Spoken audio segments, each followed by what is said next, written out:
Dalam pelajaran sebelum ini, kami membentangkan pelbagai penunjuk berkaitan penggunaan dan keyakinan perniagaan. Walau bagaimanapun, bukan sahaja penunjuk ekonomi yang cenderung untuk memacu jangkaan pasaran. Hari ini, kami akan menunjukkan beberapa faktor lain yang boleh menyebabkan turun naik dalam pasaran. Antaranya, saya akan menekankan komunikasi daripada Bank Pusat. Dari semasa ke semasa, Bank Pusat cenderung untuk mengeluarkan pelbagai pengumuman yang cenderung untuk mengandungi amaran atau nota penerangan tentang hala tuju Bank Pusat itu.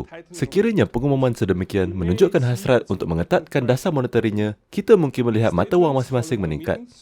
Penyata selepas mesyuarat. Semasa mengeluarkan keputusan kadar faedah, Bank Pusat juga mengeluarkan penyata sertaan yang biasanya memberikan gambaran keseluruhan ekonomi dan ke arah mana tujunya.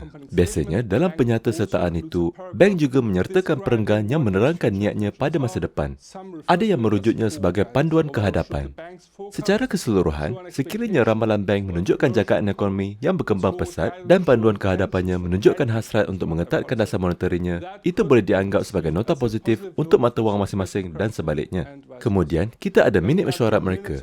Penerangan terperinci mesyuarat dasar. Minit mesyuarat ini memberikan wawasan tentang pandangan yang berbeza dalam kalangan pengubal dasar Bank Pusat yang mungkin tidak ditunjukkan dalam penyata itu.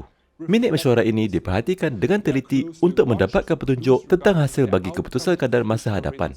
Selain itu, ucapan daripada ahli mereka, Gubernur Bank Pusat atau ahli lembaga pengarah cenderung untuk membuat kenyataan yang mungkin termasuk persepsi peribadi tentang hala tuju dasar monetari atau keadaan ekonomi. Dan sekiranya mereka menyatakan pendapat yang tidak dijangka oleh pasaran, hal itu boleh menyebabkan ketaktentuan kepada pelbagai pasangan.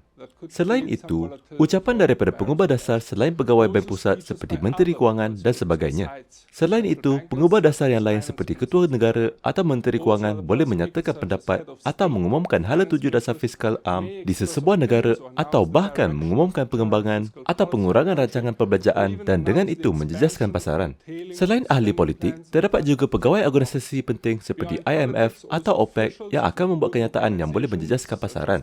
Senarai itu berterusan dan kita juga boleh mengambil kira pergerakan harga emas dan minyak, tempoh apabila laporan pendapatan dikeluarkan, faktor politik, pergolakan sosial dan lain-lain. Dalam pelajaran seterusnya, kita akan membincangkan pelbagai istilah dan takrif yang digunakan dalam jargon pasaran FX. We will discuss various terms and definitions used in the jargon of the FX market.